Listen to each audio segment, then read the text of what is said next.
Soft signal पे मुझे लगता है थोड़ा हार्ड डिसीजन का समय आ चुका है। बहुत चर्चा हो रही है कि ये क्यों है सॉफ्ट सिग्नल, क्यों अंपायर से पूछा जा रहा है जब तीसरे अंपायर की आप ऑलरेडी मदद ले रहे हैं। Is there a flaw in this entire scheme of things? जो हमें बताया जा रहा है क्या बिल्कुल वैसा ही है, या फिर इस कहानी में एक छोटा सा और कहीं पेंच भी है? That's question number 1। दूसरा, अंपायर कॉल का क्या? देखिए, कई बार ये बल्लेबाज का काल बन के आ जाती है, कई बार किसी की समझ में नहीं आती है। तो फिर क्या अगर वो जो प्रोजेक्शन दिखाती है, अगर स्टंप्स को किया है टच, तो क्या हमेशा आउट दे देना चाहिए? That's another question. Moeen Ali के खिलाफ हम थोड़ा सा इंसाइडर भी बनाएंगे, but I am going to ask you one more question जो हमारे ट्रिविया में आजकल रहता है, इसका जवाब मिलेगा आपको अंत में। Sachin Tendulkar has one most number of man of the series awards ODI cricket में। भारत के लिए दूसरे नंबर पे कौन है बॉस? हैशटैग आकाशवाणी। अब सॉफ्ट सिग्नल की कहानी, that is what we are trying to discuss. की चीज क्या है? देखिए, सॉफ्ट सिग्नल जहां पे भी आप वो कैच पकड़ी जाती है, कैच पकड़ी गई है, अंपायर इज नॉट 100% श्योर कि पकड़ी गई है या नहीं पकड़ी गई है, क्योंकि अगर 100% श्योर होगा तो फिर तो वो कह ही देगा आउट है, चलो बाहर निकलो, खत्म कहानी, that's it, over, done, dusted. जहां पर भी there is an area of doubt कि वो उंगलियां तो कहीं नहीं लग गई थी, वो बॉल कहीं जमीन पे तो नहीं लग गई थी, कहीं वो पैर तो कहीं टच नहीं हो गया था बाउंड्री लाइन को, एंड ऑल ऑफ दैट, जहां पे 100% श्योर नहीं है, वहां पे तीसरे अंपायर का रुख करते हैं। Now in principle rather in theory, आप कहोगे भाई आपको पता ही नहीं है, आपको तो 100% आपकी कोई श्योरिटी उस बात में है नहीं, तो आप ऐसे करो और चुपचाप बिल्कुल बंद करके आप खड़े हो जाओ, आप करो डिसाइड, मेरे को क्या फर्क पड़ता है, क्योंकि मेरे को तो पता ही नहीं है, पता होता तो मैं आउट दे ही देता। तो ऐसे में सॉफ्ट सिग्नल क्यों चाहिए? कई बार आप देखते हैं ऐसे, कई बार आप देखते हैं ऐसे, तो आउट और नॉट आउट क्यों?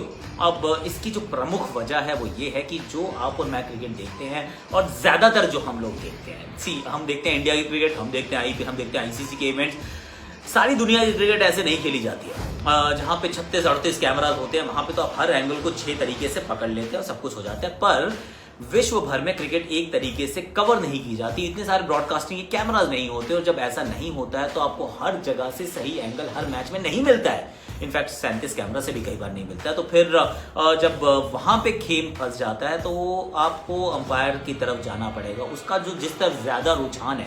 सो ही 60-40 इन फेवर ऑफ से सेइंग आउट, तो वो ऐसा करेंगे, 60-40 इन फेवर ऑफ से नॉट आउट, तो वो ऐसा करेंगे। तो समस्या यहां पर ये आती है कि चूंकि नियम जो है वो सर्टन मैचेस के लिए नहीं बनाए जाते, पूरे विश्व भर के लिए बनाए जाते हैं। मान के कि सभी मुकाबले जो हैं वो सबसे खराब तरीके से ब्रॉडकास्ट हो रहे हैं, तो इस वजह से अंपायर्स कॉल अभी भी है। लेकिन इसमें भी एक छोटा सा लकूना है। अब लकूना ये है कि जब आप 30 गज के घेरे में, तो एटलीस्ट स्क्वायर लेग अंपायर कई चीजों के पास रहता है, सामने वाला अंपायर भी बहुत ज्यादा दूर नहीं रहता है, तो एटलीस्ट फिर भी शायद समझ में आता है कि वो लो कैचेस हैं, क्योंकि लो कैचेस ना जो हमने बार बार देखा, हमने वो जेसन रॉय का भी देखा था, वो जो कैच उन्होंने पकड़ा, सूर्य कुमार यादव शायद आउट नहीं थे, पर क्या करें, हम सॉफ्ट सिग्नल आउट था। तो ऐसे में ये 3D स्पॉट है, हम 2D पिक्चर्स में देखते हैं, हमेशा ये ऑप्टिकल थोड़ा सा इल्यूजन बना रहता है कि अरे यार लग रहा है कि शायद टच हो गया था, उसमें कभी आपको कंक्लूसिव एविडेंस नहीं मिलता है। तो इस वजह से भी वो अंपायर कॉल का महत्व थोड़ा सा ज्यादा हो जाता है। पर जो सर्कल के बाहर गेंद गई, उसमें तो मुझे लगता है कि चाहे 17 कैमरा हो, चाहे 37 हो, चाहे 117 हो, भैया आपको उसमें थर्ड अंपायर के आपने जब मदद मांग ली है, फिर सॉफ्ट सिग्नल प्लीज मत दीजिए, क्योंकि जस्ट कॉम्प्लिकेटिंग मैटर्स। सर्कल के लिए मैं फिर भी समझ में आती है मुझे कि आप कहें कि चलो जाना पड़ेगा, थोड़ा सी मदद चाहिए, पर सर्कल के बाहर अगर कोई गेंद है तो भूल जाइए इस बारे में। On field umpire has nothing to do, क्योंकि 70 metres far he can not see, जो दिखता नहीं उसके लिए काहे को उसको तंग कर रहे हो। So I think that's the hard decision that the team should make, और rather the ICC should make. और दूसरा है वो अंपायर कॉल को लेकर, अब कोहली ने भी कहा कि देखिए अगर वो प्रोजेक्शन दिखाती है कि स्टंप्स को बॉल टच हो गई, छू गई है, तो फिर ऑन फील्ड अंपायर की कॉल का कोई महत्व नहीं है, उसको आउट करा देना चाहिए। अगर आप ऐसे आउट करार देने लग गए ना, तो मैं आपको एक बात बताऊं, ये मैचेस जो है ना, टेस्ट मैचेस, ये 2.5-3 दिन में रफा दफा हो जाएंगे। आप जो बहुत सारे रन बनाते हैं ना, इतने रन कोई बना ही नहीं पाएगा। क्यों? क्योंकि मतलब बहुत बार ऐसा होता है कि वो छूती हुई जा रही है, वो दिखा देते हैं, अंपायर ने नॉट आउट दिया है, आप उसको हर बार रिव्यू कर लोगे, करो करो करो, और 9 आउट ऑफ 10 टाइम्स आप पाओगे कि चलो 50-50 मामला था, हर बार वो गेंदबाज के पक्ष में जाना शुरू कर देगा।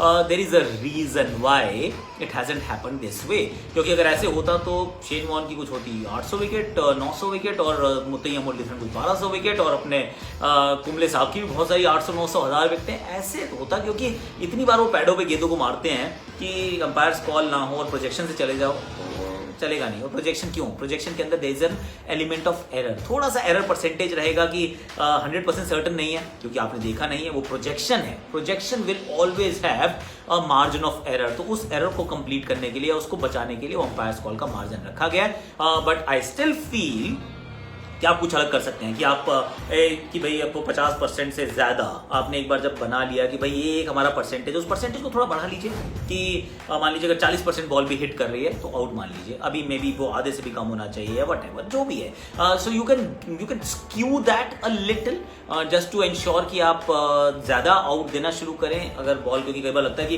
अरे आधी से ज़्यादा भी लग रही है आप फिर भी नहीं दे रहे आउट, यार ये क्या बात हुई यार, तो अंपायर्स कॉल क्यों है? तो उतना मेरी समझ में आता है। पर अगर हर बार छूती हुई गेंद जाए और कोई भी जो बोले कि छूती है गेंद तो फिर बेल्स गिर जाती हैं, तो भैया ना तो आपके रन बनेंगे ना आपकी टीम ज्यादा खेलेगी। But that's about it, that's today's Akashvani. कल हम फिर बात करने वाले हैं दूसरे टेस्ट मैच नहीं, दूसरे वनडे में क्या होने वाला है यार। सूर्य कुमार यादव का डेब्यू होने वाला है, is what I feel, that I talk tomorrow. पर अभी जरा मोइन अली के खिलाफ हम बना लेते हैं एक game plan in the insider.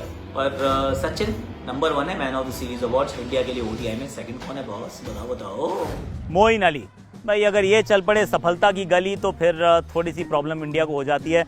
ये स्पिन अच्छी खेलते हैं और इस वजह से इस टीम में इनका कद काफ़ी बड़ा रहता है, क्योंकि भारतीय परिस्थितियों में ये सब कॉन्टिनेंटल कंडीशंस में आप मोइन अली की तरफ जरूर देखते हैं कि बतौर बल्लेबाज that he is gonna come and contribute. उनके पास क्या बिल्कुल बल्ला ऊपर से पकड़ते हैं, बिल्कुल ऊपर से पकड़ते हैं, इसलिए उनके पास ना बहुत बढ़िया वो लिवर्स, लॉन्ग लिवर्स का इस्तेमाल करते हैं, बड़े अच्छे शॉट लगाते हैं। ये इनकी ड्राइविंग बड़ी अच्छी है, ये अगर स्टंप्स में डालोगे ये अच्छे हवाई फायर अच्छे से करते हैं, बड़े दिल खोलकर खेलते हैं, स्पिन के खिलाफ ये अच्छा खेलते हैं, there is no doubt about it.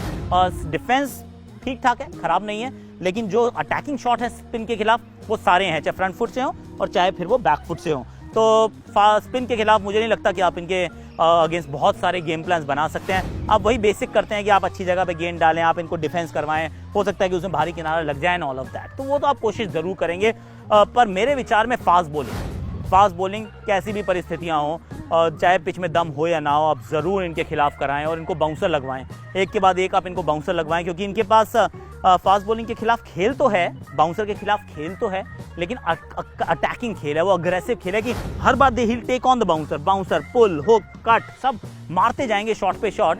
तो जो शॉट पे शॉट मारता जाता है ना, वो इवेंचुअली पीछे जाके फंस जाता है। ये हमने चेन्नई के मैच में भी देखा था, शतक बनने के बाद नेक्स्ट डे भारत ने आया और सिर्फ बाउंसर का बराज ऑफ बाउंसर डाले। वही मैं तो कहूँगा आप दोबारा कीजिए मोइन अली को, जब आए वो तो शुरू में आते ही धकाधक एक दो बार आप इनको बाउंसर लगाए, कान के पास गेंद को रखें, ताकि स्पिन को जो उन्होंने खुलकर खेलना है वो फिर एक मजबूरी बन जाए, इनका चॉइस ना हो, क्योंकि अगर चॉइस रहेगी तो फिर ये बड़े कंट्रोल्ड तरीके से खेलेंगे। लेकिन अगर फास्ट बॉलिंग ने इनको थोड़ा डराया धमकाया तो हो सकता है कि फिर ये स्पिन के खिलाफ कुछ ज़्यादा बड़े शॉट मारे, मैन्युफैक्चर करने जाएं शॉट्स और वहाँ पर वो फंस जाएं। तो फास्ट बॉलर्स टिमटमे पे, वो कहते हैं वो बिल्कुल जहाँ पे हेलमेट के ऊपर लगा रहता है ना इंग्लैंड लायंस का निशान, बिल्कुल वहीं पर गेंदबाजी करनी है और पीछे 2-3 फील्डर जमा के रखने हैं। चलिए, अली को सफलता की गली नहीं मिलनी चाहिए और मुझे लग रहा है जिस तरीके से टीम लड़खड़ा रही है ना बैटिंग ऑर्डर में बार बार, तो अली की बैटिंग भी ज़्यादा ही आएगी, कंट्रीब्यूशन का टाइम भी ज़्यादा मिलेगा, तो इनको पकड़ के रख लीजिए, आप झगड़ के रख लीजिए। अब आपके सवाल का जवाब, Sachin Tendulkar won this 15 times, जी हाँ 15 बार उन्होंने मैन ऑफ द सीरीज का खिताब जीता है। Second is are Virat run machine Kohli, तो लिटिल मास्टर से modern master, they are the masters of ODI cricket. Virat Kohli has won this 9 times, सिर्फ 59 ये श्रृंखलाएं खेले हैं और उसमें 9 बार Virat Kohli has become man of the series.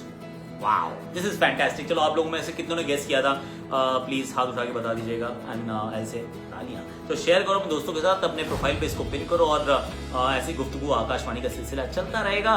दूसरा टेस्ट नहीं है यार, दूसरे ओडीआई की तैयारी करनी है। वैसे टेस्ट मैच जैसे ही लग रहा है ओडीआई, इतना लगता है ऐसे ना स्लो मोशन में क्रिकेट चल रही है। T20 देखने के बाद ODI actually moves at a snail pace, that's what I feel. आपको क्या लगता है कमेंट सेक्शन में जरूर भर दीजिएगा और अपने प्रोफाइल पे इस शो को पिन कर लीजिएगा। हल्का सा आगे बढ़े और back foot drive, beautiful my friend.